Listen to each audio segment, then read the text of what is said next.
PBS Radio Mystery Theater presents...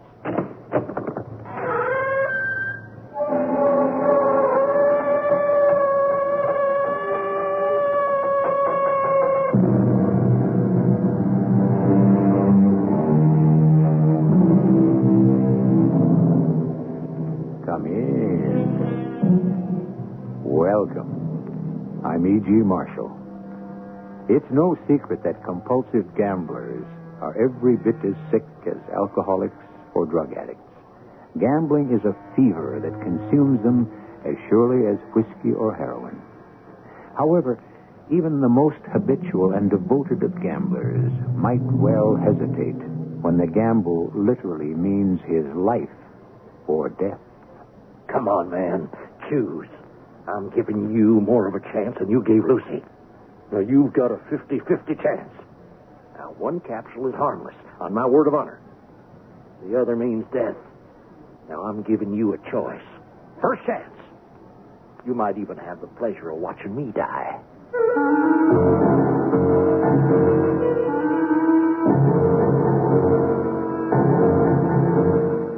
Our mystery drama, A Study in Scarlet, was adapted from the Sir Arthur Conan Doyle classic, especially for the Mystery Theater by Murray Burnett, and stars Kevin McCarthy. It is sponsored in part by True Value Hardware Stores and Buick Motor Division. I'll be back shortly with Act One.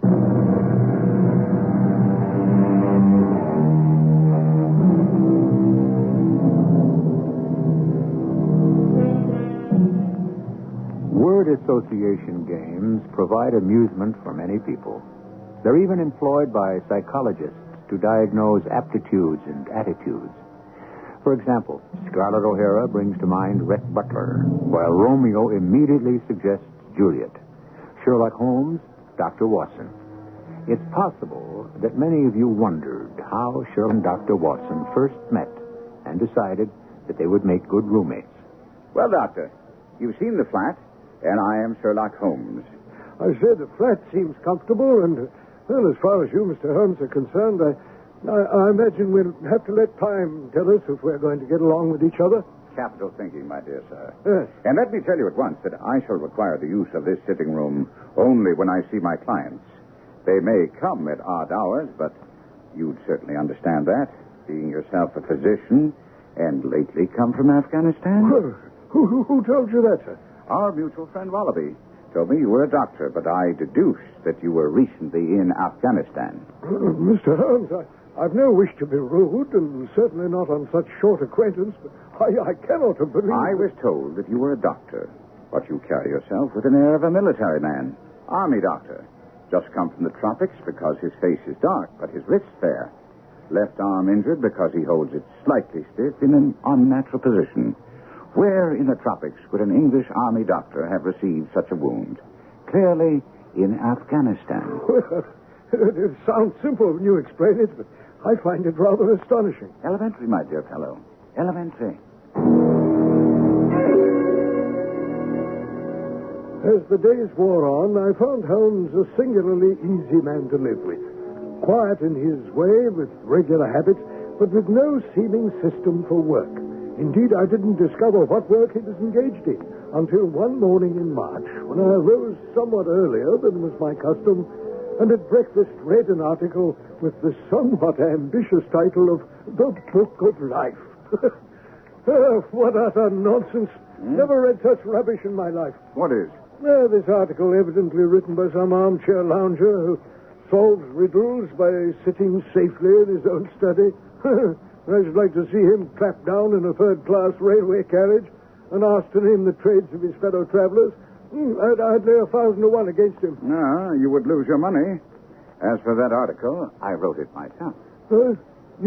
Yes, I specialize in observation and deduction, which has set me up in my trade. I am a consulting detective. What's that? Well, to put it succinctly, I step in when government and private detectives are at fault. The very next day, when a letter came by special messenger, it was signed Inspector Lestrade of Scotland Yard, asked my roommate to come, if possible, to 3 Lauriston Gardens off the Brixton Road. Holmes asked me along, and in a very short time we alighted from a cab at the address. No, we're fortunate that it rained so heavily last night. But come along. I see Lestrade waiting at the door. It's nice of you to come right along, Mr. Holmes, but who is... This is my friend and colleague, Dr. Watson. If you don't object... Oh, any friend of yours is always welcome. Thank you. Now, come this way and I'll show you the room. By the by, Lestrade, did you come here in a cab? No, sir, no. Now, as you can see, this house was to let. All the other rooms were locked, and here the only item of furniture is the dining room table. And that, as you can see, is occupied by the corpse. I assume you've already examined the body. Is there no wound? No wound at all, Mr. Holmes. And yet we have these great gouts and splashes of blood all over. Then the blood must belong to the murderer, if a murder has been committed. If a murder was committed, well, look at the man's face, the distortion of his limbs. Yes, Horrible. yes, Watson. I've noted all those things. But tell me, Lestrade, did you move the corpse at all? Oh, no more than was necessary for the purposes of examination. Well, then you can have the body taken to the mortuary. There's nothing more to be learned from it. Right. All right, you two, you can take the body out. I say, look at that. There's been a woman there. That's a woman's wedding ring which just fell from the body. As if this wasn't already complicated enough. What did you find in the pockets? Oh, a gold watch, gold pin with a strange device, looks like some kind of a cube, a Russian leather card case, card printed reading Enoch J. Drebber of Cleveland, 2 letters to one E. J. Drebber and one to Joseph Stangerson. Address? American Exchange, Strand. They refer to steamship sailings. Yes, it's clear that this unfortunate man was about to return to New York. And this other man, Stangerson, have you made any inquiries about him? Oh, of course, Mr. Holmes, but you haven't seen yet what I consider is crucial. Now, it's over here in the corner, against the wall. And you can't see it unless you strike a match. In the particular corner illuminated by the flaring match, part of the wallpaper had been peeled away, and there, scrawled in blood-red letters, was a single word, R-A-C-H-E, Rush. Mr. Holmes, what do you think of that? A fascinating discovery. I've not had time to examine this room yet, but with your permission, I'll do so now. Would it disturb you if I were to reconstruct how the word came to be there and what it means? Oh, by no means. I'd be interested to hear your theory, Lestrade. Well, first, why was this corner chosen to write upon? Because, Mr. Holmes, if you'll observe that candle on the mantelpiece... I see it. Now, that must have been lit at the time, and that made this corner the brightest spot in the room. Excellent, Lestrade. I congratulate you. And the murderer wrote with his or her own blood. Now, you see this smear where it has trickled down the wall? My dear Lestrade, you're outdoing yourself. I agree. Well, that disposes of the idea of suicide, right? Absolutely. It was murder. But now that you've found the writing and done so brilliantly, what do you construe it to mean? Oh, simply that the dead man was going to write the female name Rachel, but was interrupted before he or she had time to finish. Oh, you mark my words, Mr. Holmes. When this case comes to be cleared up, we'll find out that a woman named Rachel had something to do with it. Interesting and partially accurate. First, you're correct. It was murder. Secondly, the murderer was a man. He's more than 6 feet tall, in the prime of life, and he has small feet for a man of his height.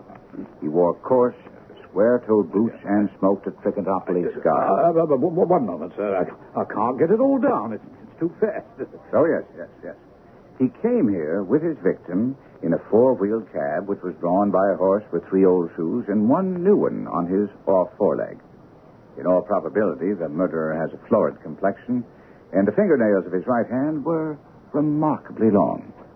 Now, these few indications may be of some assistance to you? Oh, yes, of course. I must thank you, but But, Mr. Holmes, if the man was murdered, how was it done? Poison. Poison? But how? I mean, did he... One other thing, Lestrade. Rache is the German word for revenge. So don't waste any time looking for a woman named Rochelle.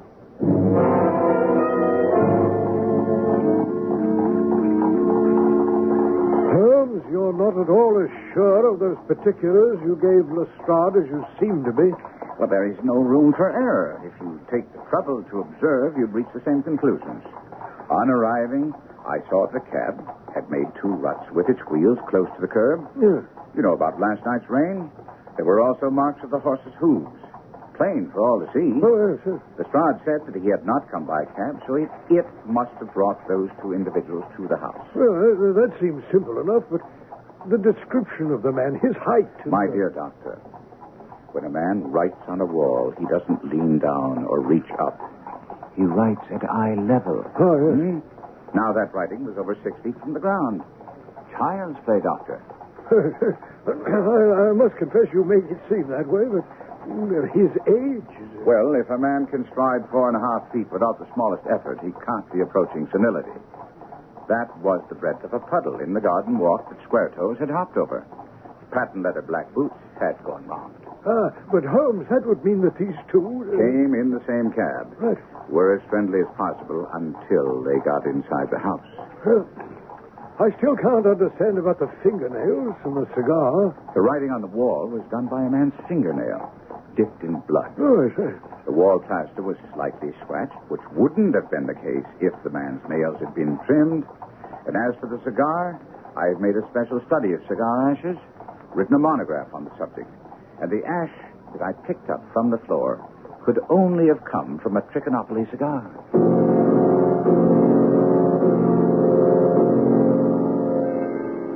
I was pleased to see that I wasn't the only man who was astounded by the deductive reasoning processes of my friend Holmes. We'd gone to see Constable Reds, who'd found the body.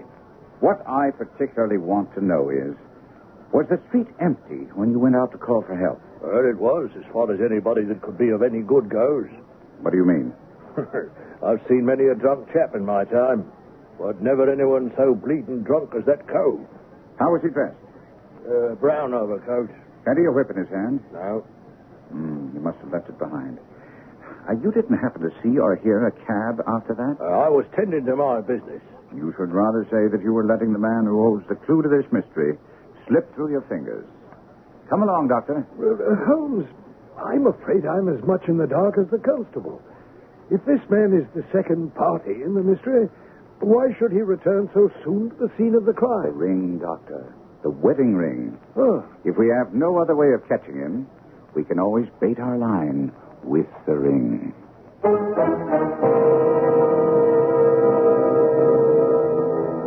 Some 2 centuries before, Hamlet had cried, "The play's the thing wherein I'll catch the conscience of the king." Now Sherlock Holmes has informed Dr. Watson that the ring will catch the man who scrawled the German word Rache in blood across the wall of the murder room. Act 2 will tell us whether he's right.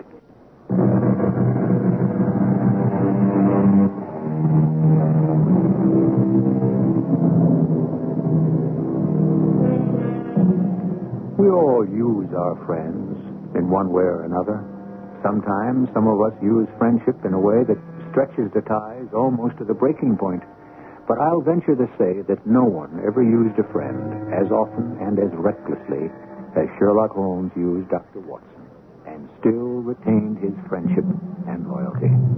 For example, here we pick up the friends in the familiar apartment on Baker Street, where Watson is waiting for Holmes, who has disappeared.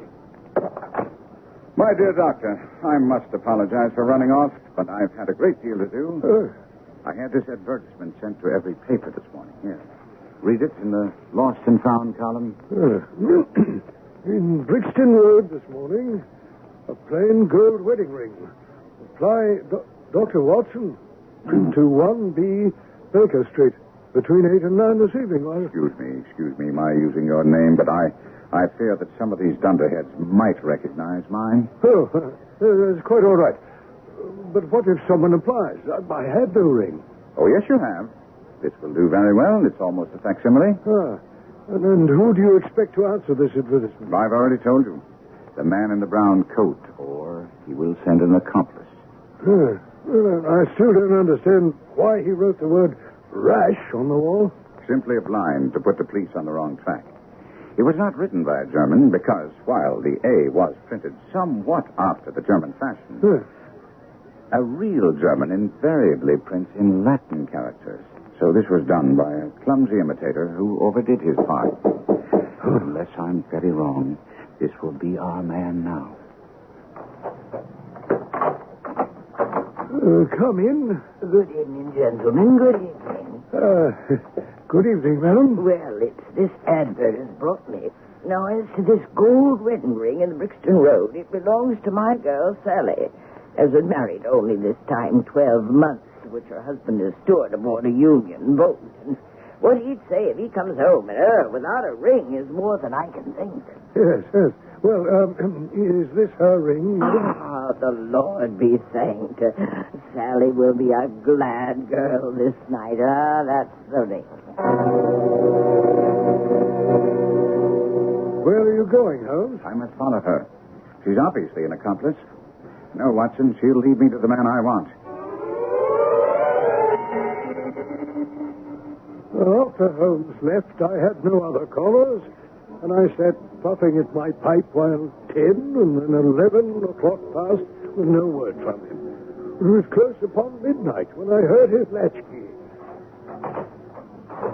Well, Holmes, how did it go? Doctor, you must promise me not to tell this to Lestrade because he'd never let me forget it. What is it? What did she do? I ran out after her and had no trouble keeping up, as she'd gone only a little way before she began to limp and show every sign of exhaustion. Presently, she came to a halt and hailed a four-wheeler which was passing, and she clambered in, and I managed to perch myself behind. And I heard her sing out 13 Duncan Street, Houndsditch. Away we rattled.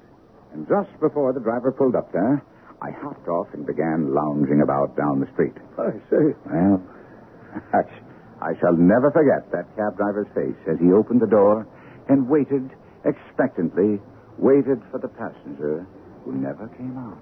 Well, you don't mean to say that tottering, feeble old woman was able to get out of the cab while it was in motion without either you or... Old woman be damned. We were the old women to be taken in by that disguise. What? It was a young man, and he must have been an incomparable actor.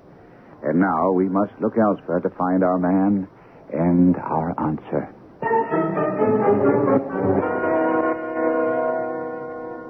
My dear Holmes, congratulate me. I have solved the whole thing. You mean you're on the right track? The right track? Why, I have the man under lock and key. And the man's name is? Arthur Charpentier, sub-lieutenant in Her Majesty's Navy. Well, I'm waiting to hear what sets you on the right track. Well, of course, the prime difficulty was in tracing the antecedents of this American. Now, Mr. Holmes, do you remember the hat we found beside the dead man? Mm-hmm. John Underwood & Sons, 129 Camberwell Road. Well, I had no idea you'd noticed that. Have you been there? No. Oh. Well, anyway, I never neglect a chance, no matter how small. I went there and checked over his books and discovered that he'd sold the hat to a Mr. Drebber residing at Charpentier's boarding establishment, Torquay Terrace. Very, very smart. Oh, thank you, Mr. Holmes. Needless to say, I hurried right around to Torquay Terrace, and it was there I found the answer to the whole business. Well, not from Mrs. Charpentier, who runs the establishment, but from her daughter, a pretty young thing who speaks only the truth. Finally, her mother, seeing that the daughter was determined to answer my questions, resigned herself to it. And the girl told me the following story. Mr. Drebber has been with us nearly 3 weeks. He and his secretary, Mr. Stangerson. I like Mr. Stangerson, who was a quiet man. But I'm sorry to say that Mr. Drebber was a coarse, brutish sort of fellow who drank all the time and too much. And? And that's why my mother asked them to leave. Because he was drinking too much, eh? And because when he did, he was rude to me. Rude? Well, you know, sir, not respectful. So we were all glad when Mother told him he must leave, and he and Mr. Stangerson went off. On the day he was killed? Yes. And that was the last you saw of him? No. No, he came back. He claimed he missed his train. He had a lot to drink, and then right there in front of my mother. Well, now, it's all right, miss. This won't get into the papers, I promise. He asked me to go away with him, told me not to pay any attention to the old girl, said he'd plenty of money, and swore that I'd live like a princess.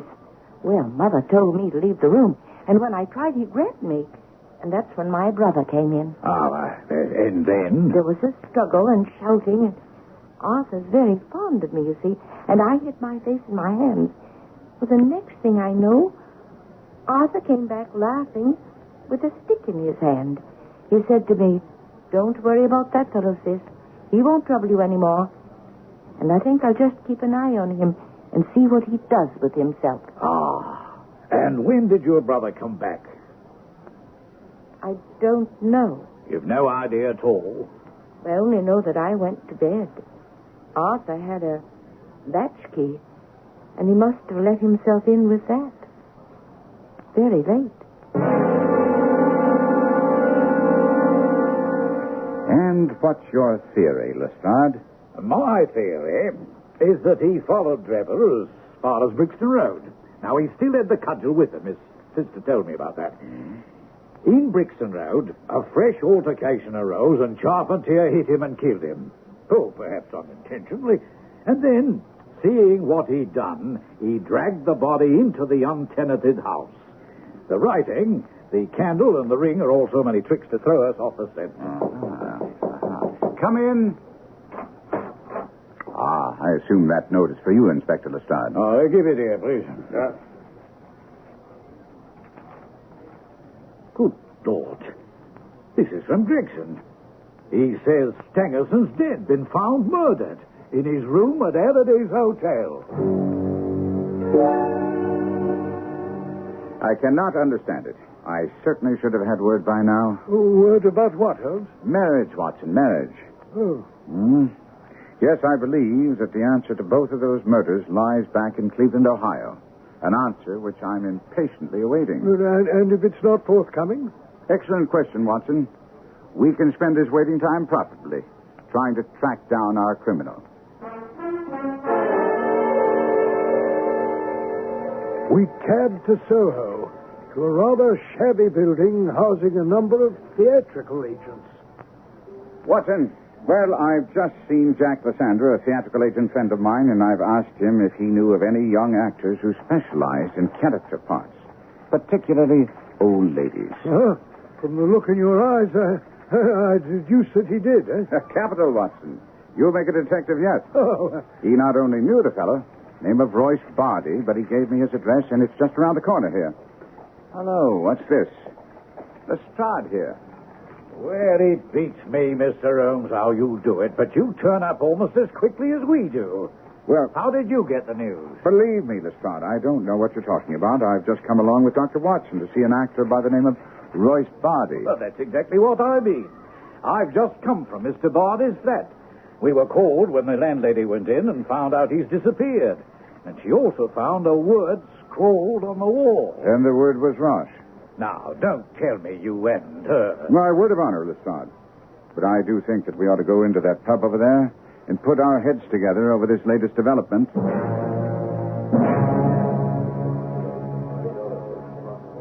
Now, tell me, Mr. Holmes, what put you on to Bardi, and how did you know about that word on the wall? First, please, have you had an answer to your telegram to America? Oh, yes. They know of Mr. Drebber, but there's nothing against him. And so that proved to be a dead end. He's not a criminal. I never thought he was. Now, how about Bardi, Mr. Holmes? Well, I connected him with the case because of the wedding ring we found when we moved Drebber's body. Oh, what in the world would he have to do with that? It's my belief that he was used as a cat's paw, a messenger employed by the murderer to recover the ring. Oh, but even if that's true, why would he now disappear? Oh, hold on a minute. Perhaps we have another murder on our hands, eh? Is that possible, Mr. Holmes? No, we are quite done with murders on this case, Lestrade. What makes you so certain? Because once again the killer has tried to throw us off the trail. He's a clever man. And once he realized that I had deduced that Bardi was used as a messenger, he must have paid him to clear out. The word rush is just another attempt to throw us off the trail. Now, you say all this without asking me anything about the Stangerson murder. I ask you only one thing about it. How was he killed? With a dagger. Well, that's a bit of a blow. And I hope this won't be another. What do you think was written on the wall? Written in blood, above the bed of the murdered man. The word Rosh, of course. But I still need one more thing before my case is complete.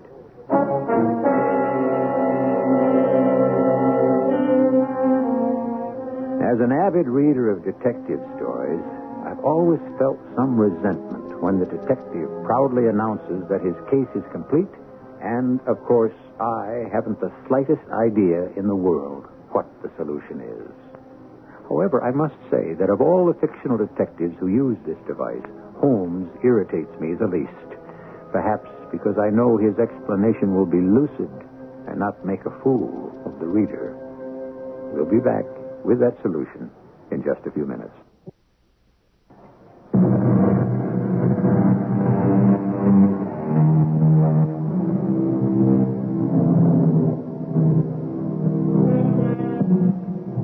The pen is mightier than the sword. A cliche quote by now, but of course it's a cliche because it's so true.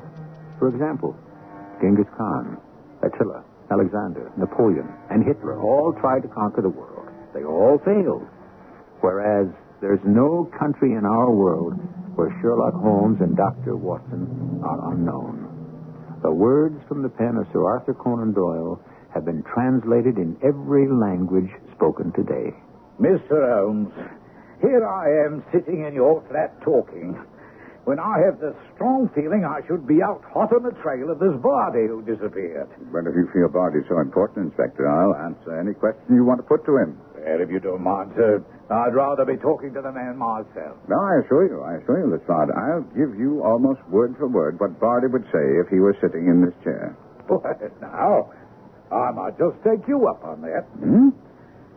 All right, Bardi. Why did you do a bunk? It was a great lark, and my pal asked me to do him this favor. He paid me to take a little vacation. I see. And was it also his idea to write that word on the wall? Absolutely. That was part of the game, you see. He told me he was playing a fancy trick on some of his old pals. Sort of a practical joke, and I went along with it. Anything wrong with that, Inspector? Can you tell me your pal's name? Oh, of course. Jefferson Hope. When Holmes uttered the name, Lestrade's jaw dropped and his eyes bulged. I must say that I'm sure I had the same reaction. I simply couldn't contain myself. I say, Holmes, if you knew that, well then... I'm sorry. I've neglected to inform you, my dear doctor, that I received the answer I've been waiting for from America. Ah, and that gave you the name? Most assuredly. But what kind of question did you ask that America sent you the name of the killer? I asked if there were any unusual circumstances surrounding the marriage of Enoch Drebber. Remember the ring this time? Oh, yes, but... The murderer evidently felt it was so important he was willing to risk capture to come back and get it.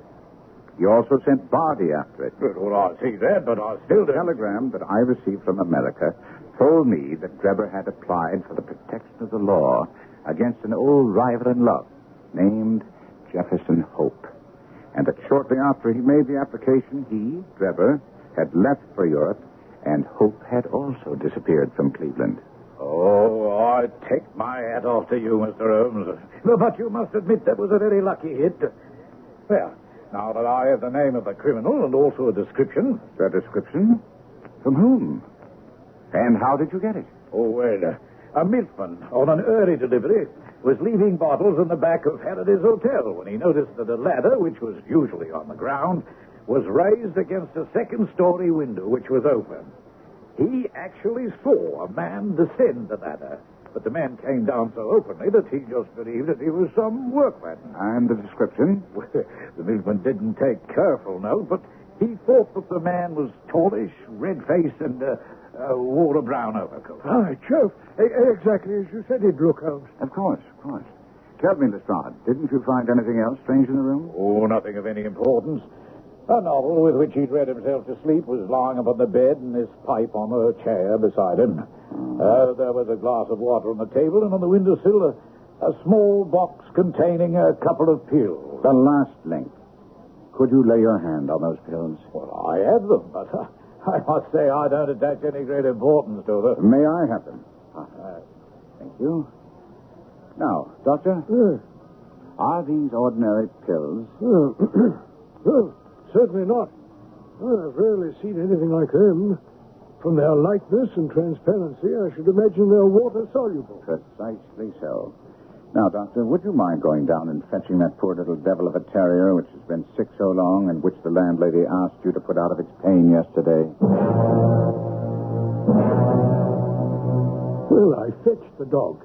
Well, he was indeed in a bad way, and I brought him tenderly back to the flat. Put the animal comfortably on a cushion there, Doctor. Right. And now, I will cut one of these pills in two. One half we will save, and the other I'll place in this wine glass, which has a teaspoonful of water at the bottom. See how easily it dissolves. Well, this may all be very interesting, Mr. Holmes, but I don't see what it has to do with the death of Joseph Stangerson. Patience, Lestrade, patience. I'll add a little milk to make it palatable. And I'm sure that we will find that the dog laps it up readily enough. And now what? In a minute, we shall see. These pills act very quickly. Oh, they do? Not from what I can see. That can't be a coincidence. These very pills which I suspect killed Zebra are found after the death of Stangerson, and yet they're inert. Of course. Now I have it. Doctor, give me the other pill. When I handed him the pill, he quickly cut it in two, added milk after the pill dissolved, and presented it to the terrier. Oh, the dog's tongue seemed hardly to have been moistened in it before he gave a convulsive shiver and lay rigid and lifeless, out of its suffering. All right, Mr. Holmes. You've been proved right again. But I still don't see how this will bring me any closer to this Jefferson Hope. Thanks to you, I have a name and a description. So if I could get cracking on this now, it shouldn't be too long before you hear that I have the fellow in custody. Good luck, Inspector. But I wonder if you'd humor me by lending me your handcuffs. You never know but what I might run across this Jefferson Hope before you do. Well, I've learned not to argue with you, Mr. Holmes. Here they are. Thank you. And please don't forget to return them if you don't use them. Lestrade bustled off. I wondered why on earth Holmes had borrowed a pair of handcuffs. My curiosity could no longer be restrained when Holmes came into the living room carrying a pair of boxes and a small portmanteau. Well, surely, Holmes, you're not thinking of taking a trip at this time? No, I've always found it well to be prepared for anything at a moment's notice. That might be the man I'm expecting now. Come in. I didn't know you were expecting anyone. Your cab's at the door downstairs, gentlemen. Very good. Perhaps you'd be so kind as to give me a hand with these boxes. See that they're strapped up securely? Oh, yes, of course, sir. Here, let me give you a hand. Damnation. What devil's trick is Help, this? Watson. Watson, he has the strength of an ox. Hang on to his arms, Holmes. Well, Doctor, allow me to introduce you to Mr. Jefferson Hope, the murderer of Enoch Drebber and Joseph Stangerson. If you gents are reckoning on taking me to the police station, you're welcome to use my cab. That's a very generous offer. On the other hand, I'd be happy to tell you gentlemen all about everything right here and now, because I'm never going to trial. And I must say you're an impudently cool... Oh, no. You got me wrong. I heard your friend here called you doctor. You a medical man? Yes, I am. Well, then you put your hands right here on my chest. That's it. Well, you have an aortic aneurysm. That's what they call it. The doc who saw me last week told me it's bound to burst before too many days pass. What's your opinion, Watson? Is there immediate danger? Oh, well, Joe, there most certainly is. You're Sherlock Holmes, aren't you? Yes? Well, you kept to my trail with caution. Well, now that you know I'm a dying man, you can be sure I'm not lying when I tell you that those two men were guilty of the death of two human beings. A father and a daughter. You ever hear of the Dicers Club? Never? No surprise. It's in America. It's a club of gamblers. Trevor and Stangerson were charter members. My darling Lucy's father joined later. It was a black day for all of us when he joined. His name? John Ferrier. He was a storekeeper out west, and I was a trapper and a scout. Oh, he had a lovely daughter named Lucy, and we fell in love. Her father approved, but by this time he was doomed because he joined the Dicers. It was all up for him. Well, how do you mean? Well, I used to enjoy playing a hand or two of poker now and then, but I tell you, Doctor, there's some people who become crazed with the gambling fever. Oh, yes. Yes, and John Ferrier was one of them. He could no more stop gambling than breathing. And he lost everything. His store, his savings. And finally, his daughter Lucy. Well, don't tell me that a father gambled his daughter. Oh, no, Doctor. John Ferrier was a fine man, despite that one overriding fault. No. He never stooped to that. No. It was Lucy who suggested it. A bargain, you mean? A devil's bargain. You see, Ferrier was badly in debt to both Drebber and Stangerson, and they were threatening him with jail. Debtor's prison. Mm-hmm. Now, Lucy couldn't stand the idea of her father in prison, and she well knew both of them were gone on her. In fact, before I came along, they wouldn't leave her alone. Her father had to forbid them the house. But it was she who went to them and suggested... Promised to marry one of them if they'd forgive her father's debt. Mr. Holmes, those devils, they worked out a scheme. Drebber worked it out. He went through a false marriage ceremony, and they shared her, the two of them. I swore... Well, never mind. I kept my oath. And what happened to Ferrier and Lucy? John shot himself. Lucy, she died of shame and a broken heart. Only 2 months after they tricked her. Then you have been tracking them ever since? Ever since I took that false marriage ring from her dead finger. For 8 long years I've been on that trail, and they've been on the run. Took every penny I had. When we got to London, I was flat broke. I applied at a cab owner's office and got a job right away because of my experience with horses. Well, after years of dogging their footsteps night and day, my chance came when they missed the Liverpool train that night. For the first time in 8 years, they separated. And when they missed the train, Drebber insisted he had business of his own and would meet Stangerson back on the train platform at 11. Then how did Stangerson come to be found at Halliday's Hotel? Stangerson realized Drebber was drunk and said that if Drebber didn't show up at the station, they'd meet at the hotel. And Drebber took your cab from the station? Hardly likely, Watson. If Hope was close enough to have overheard their conversation on the platform, he'd hardly have been able to get back to his cab in time for Drebber to have hailed him. That's exactly right, Mr. Holmes.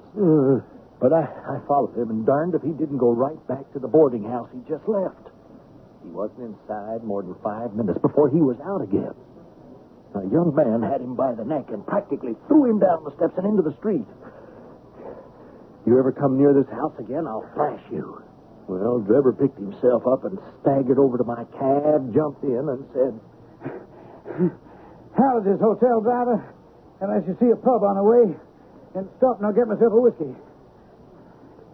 I tell you, sir, my heart jumped with joy when I had him inside my But cab. you still have the problem of getting him to the house in Brixton Road. Oh, I never doubted I would. Driver. Hey, driver. See if you can find another pub. I need a... Driver, where are we? We're here, sir. Let me give you a hand.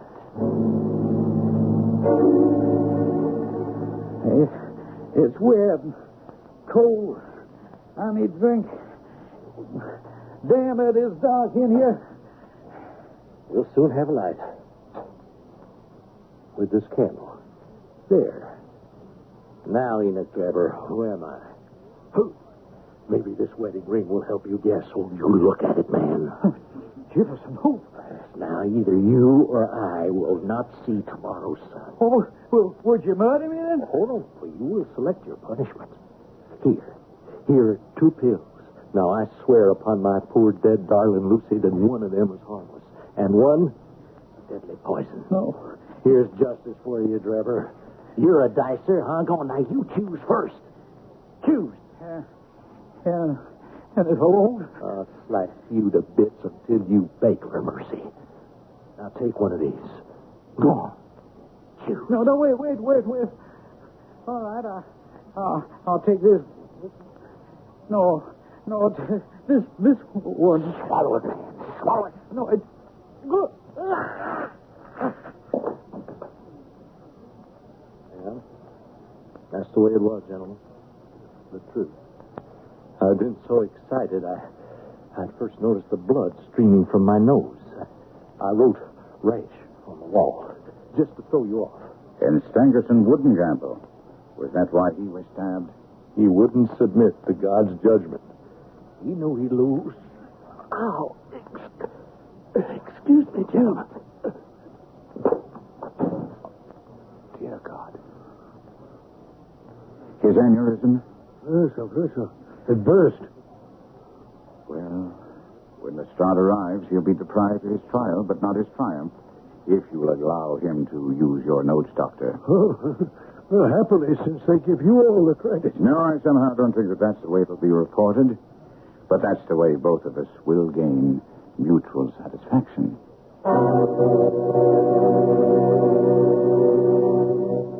The publication of this story, A Study in Scarlet, marked the birth of the greatest detective figure in fiction. It not only launched the career of Arthur Conan Doyle as a writer, but also laid the foundation for the ascent of the mystery story into the realms of the respectable. I'll be back with what Doyle really thought of famed detectives Dupin and Lecoq after these messages. This spring, reward your walls for their fine support of the ceiling with a new coat of True Test paint from True Value Hardware Stores. Hi, Pat Summerall to tell you, during their interior paint sale, True Value Hardware Stores offer True Test interior paints at special prices. For example, True Test Easy Care Latex Flat Enamel, the wash and wear child-proof paint, comes in white and 44 decorator colors for just $8.97 a gallon. Or you can choose True Test Satin Hue Interior Flat Latex, the washable finish for walls and ceilings in white and 44 colors for just $7.97 a gallon. And get True Test Marble Luster Latex Semi-Gloss, the ideal paint for woodwork in colors to match Satin Hue Flat for only $8.97 a gallon. See the complete selection of True Test interior paints on sale at special prices during the interior paint sale going on now through April the 2nd, exclusively at participating True Value Hardware Stores. True Value, that's more than just a name. Remember, it's their way of doing business.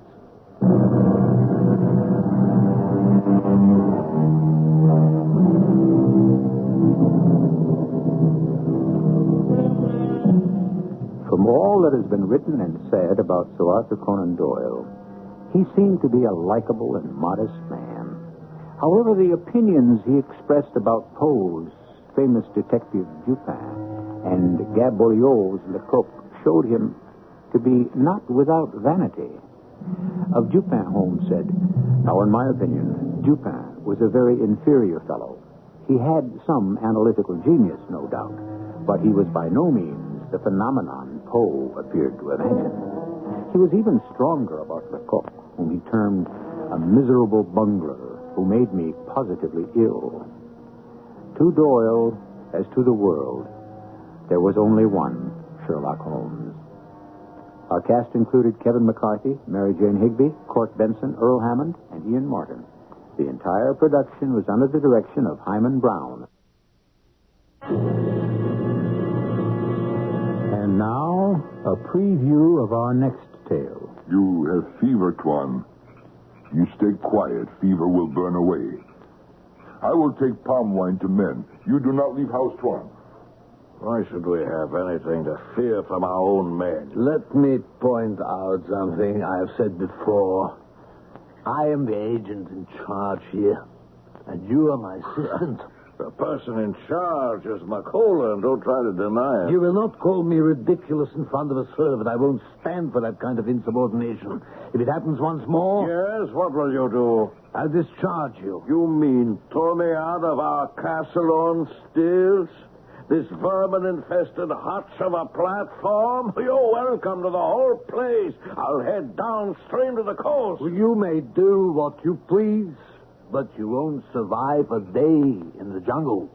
Radio Mystery Theater was sponsored in part by Buick Motor Division and True Value Hardware Stores. This is E.G. Marshall inviting you to return to our Mystery Theater for another adventure in the macabre. Until next time, pleasant dreams.